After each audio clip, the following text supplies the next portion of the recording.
Hey, good morning to everybody. Happy Sunday. It's Daryl here. It is bright and freaking early, man. You know it. It's 3:30 a.m. here in Connecticut on the East Coast. Okay, this is going to be a fairly serious video. I had not planned, I know I say this all the time, I had not planned on making this video. I already had two videos. I made 3 videos yesterday. I had 2 all set to go this morning. I already downloaded 1. I came across this story. I had seen it before, but there's an additional part to it that I read this morning, and it reminded me of my own life and a lot of things I've gone through, and I decided I had to talk about it. So I'm kind of doing this spur of the moment is what I'm trying to say. TikTok star Bob Mouddy. I actually had to look up below. There'll be a link to how to pronounce his name. I think I've seen this guy before on TikTok. I think I've caught a glimpse of him. Kind of laughed. A star on TikTok. I think he's got 500,000 followers. Very popular. He was 46 years old, and he passed away by his own choice. Let me put it that way, because it's still early in this video. I kind of have to watch what I say at the first 30 seconds of this video. And I had seen this story before. And this morning I looked into it a little more. And the thing was, I started watching some of his, the links will be down below. And I started watching some of his videos. And I was amazed by how quick-witted this guy, the quick wit this guy had that made him funny. Usually people that have quick wit, you know, that could just constantly come up with quips and analogies and stuff like that. They're very intelligent, and that's what I think that's part of what made him funny. One of the ones that really just cracks me up, the links to this will be down below, is he's driving a car, and his daughter, there's a lot of videos with his daughter. He had 3 kids, 8, I believe, 8, 9, and 19, I believe, or 9, 10, and 19. And his 19-year-old daughter was in a lot of the videos, and she's in the back seat, and she's flipping off her father holding the phone, so you could see her finger outlined with the phone. And he says, "That better be a gang sign, B." You know, and that just cracked me up. It seems so spur of the moment, you know, and the whole thing, you know, most parents wouldn't want their kids throwing a gang sign. I laughed out. I LOL'd. Okay, so I'm watching these things. You know, this guy has what I've been striving for years here on YouTube, success. That's just one of the things, and you can see the house he had. By the way, this is part of the story, his house. But before I get to that, but most of all, I see his family. At 57 years old, this has started to, I'll be honest with you guys, you know, I've never been married. I've never had any kids that I know of. And I say that with sincerity. And I really do wonder when I see, especially when I see stuff like this. Just the other day, I was working out. There's a gym, an outside gym at the park up the street, and I was working out at 9 in the morning. And this father and his 2 kids came over just yesterday. And it's a little boy with long hair, and he's got a beanie pulled down on his head. His curls are sticking out, and he raced over to start lifting the weights beside me, you know. And his father didn't even say hi to me, because his father didn't know me, didn't know how I react or anything. I was there by myself working out, and this little guy about 2 feet high, you know, he had to be like 3 years old, comes running over, smile on his face, and starts work, you know. And then he's got a little blonde girl with him that's probably about 4. And my heart just explodes, you know, and I think how lucky this guy is, you know. And I have to wonder, you know, it's a choice I've made now, and it's probably not going to change, you know, at 57 years old. And I look at guys that have families like this, and I know it's a lot of work, but I just think they have some of the most riches in the world, really. Okay. You know, and then, so the story today is that his house, apparently his house was went up for auction. It was foreclosed on 3 weeks before he took his own life. And his family, his wife, or none of his kids knew about this. This is the story I read this morning. And I look at that, and I know there's a lot of reasons. When people do this, it's been building for a long time. And usually, because I'll talk about how I thought about it lots of times. Usually what you start to convince yourself is that everybody else, the people you love, will be better off without you. That's what you usually, the falsehood that you usually try to tell yourself. And, you know, and honest, I got to be honest here. I mean, Bob Moudy seems like a great guy. I don't want to disparage him. But, I mean, this is one of the most selfish acts you could, you know, can you imagine? You know, she found out, you know, her husband takes his life, and then she finds out she's losing her home on top of this.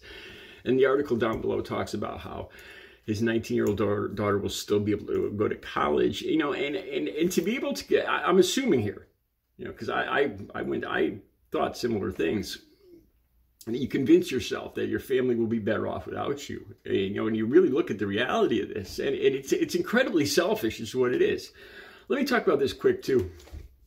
I do believe, I'm not going to bring God up, but I sincerely believe we're all here for a purpose. It might not be to save somebody's life. It might not be something big. It might not be to have a family. It might, you know, it might not. We're all here for a purpose. Every single human being on this earth, every single soul is here to complete a picture. I'll put a link down below about wave function collapse. I don't know how it all fits together, but I really truly believe we're all here for a purpose. And who knows? My purpose might be to make one single video that one single person happens to see, and it changes something in their life, and that changes something else, and that changes something else, and you know, and it could affect the course of history. I'm not trying to overplay my importance here. What I'm saying is we're all important. We really are, and I truly believe that with all my heart. Another thing I believe is taking your own life is the worst thing you could do, because it fractures this plan. Call it God's plan, call it nature or physics or whatever you want to call it. It fractures the plan. And if there's any type of heaven or peace that we move on to after, you know, I saw the movie Beyond and Back when I was like 10 years old, and it was people that had passed away and came back, you know, been gone for 2-3 minutes.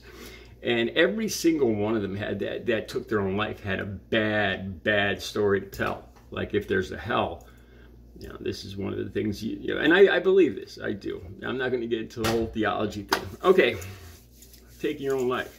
I remember, I've never told, this is one of the things, you guys are going to hear first. I've never told anybody this. I told you guys how there was a trap door in the house that I lived in. You know, my father's gun collection was downstairs. And the whole basement, the way to get to it was a trap door in my bedroom. The floor opened up, and there was a set of very steep, like ladders, kind of wooden stairs going down, all rocks, cut into the rocks, the foundation. And I still remember this. It was after my father passed. I was probably about 10 years old. And I remember standing, you know, nobody was in my room. My mother was out doing something. And I edged right to the edge of it, not where the stairs were, but right where it just dropped, like 12 feet to the basement floor, the cement floor. And I edged my feet over the edge, and I looked down. And I still remember this. And I remember thinking about, I wanted to, I hate to say this, but I wanted to hurt myself. And I still remember this, and I don't know why I thought this. And this is how far this goes back. And I still remember that. I've never told anybody this story before.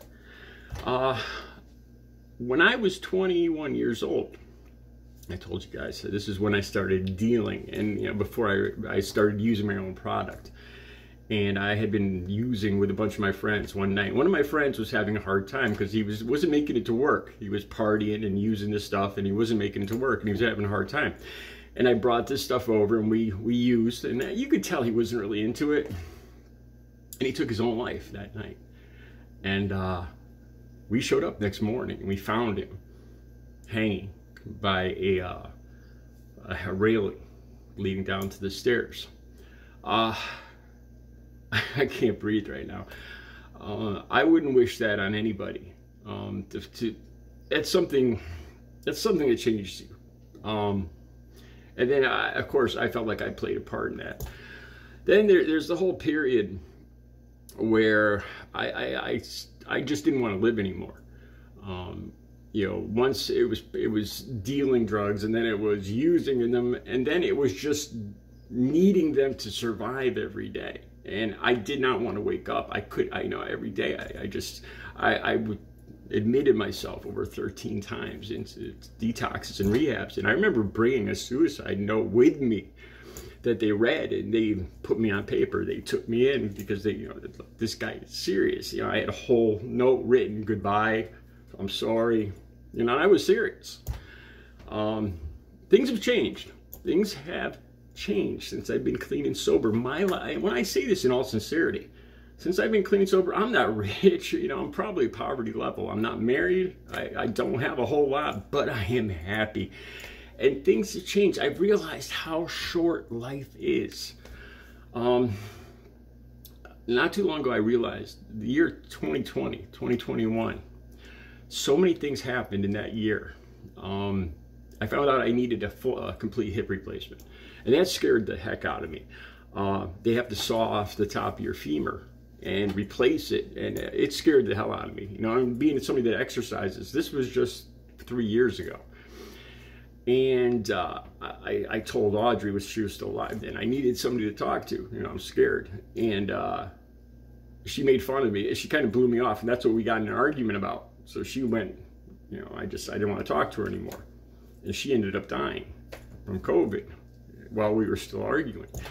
On top of all that, on top of major surgery, my best friend, my soulmate, dying. I lost my house. I lost my place where I was living for 7 years. I was renting this place. You guys, I made videos about it. About 4 years, 2 years back. I was homeless. First time in my life, I was homeless. My landlord, they didn't want to tell me. And finally, they just told me, Daryl, you got to be out, and you know, we won't even own this house in 2 or 3 weeks. You know, they cared about me, but they did it the wrong way. And they didn't tell me until I only had like 2 or 3 weeks before somebody else was moving in, and they wanted me out. I had to be out. And I was homeless. I was in my sister's house. You know, so this all happened homeless, major surgery, and my best friend dying in less than a year. And I look back at that, and it never once occurred to me. It never once occurred to me, honestly, to hurt myself or take my life, because things have changed. With everything, with all those things like that happen, it makes me stronger. Say if something happened now that really wrecked me, something's, you know, that really, if I lost somebody close to me, I look back at what I went through, and if I could go through that, and I realize how precious life is, how short, and I mean this in all sincerity, after losing Audrey, it hurt so bad. You know, every single day, still, I say it out loud, I miss you, Audrey. You know, and it hurts. It hurts so bad that I don't want to be here. And I realized that would be the worst thing I could do. You know, that would be the last thing that she would want me to do.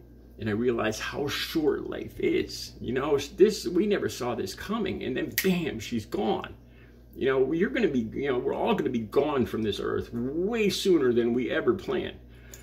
This life is way short. At 57, I realized this. At the very most, I could have 3 minutes, and that could be it. Or I could have 30 years. But at 30 years, I'll be 87. So more than likely, I don't even have 25 years left on this earth. And that's going to go by in a split second. And one more thing. There's so much I could talk about this. You know, life is too precious and too short, and we all serve a purpose here. And it's truly selfish by doing this, because it takes a piece of everybody else. When you lose somebody, you're not making anybody else's life better by doing this. You know, and I realized that if I did this, you know, I never really contemplated it after Audrey died, but I realized that if I did take my life, that I would never see her again. That's the only circumstance I might see her in the afterlife. That's what I'm hoping for. But if I do take my own life, that's a guarantee that I won't see her. That's what I believe. And I believe that she would want me to do my best. Down below, I'll make sure I put a phone number and links if you're considering this, please talk to somebody. And I say that in all sincerity, because I believe me, like, you know, I've thought about it.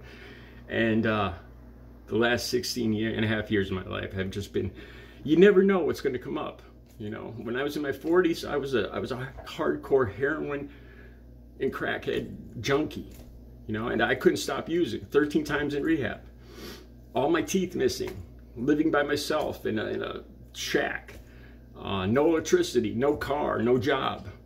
And I am so happy now. Things change. You have no idea what's down the path, and it's all going to be over before you even realize it. Stick it out. You'll be glad you did. There'll be links down below. You guys have a good Sunday.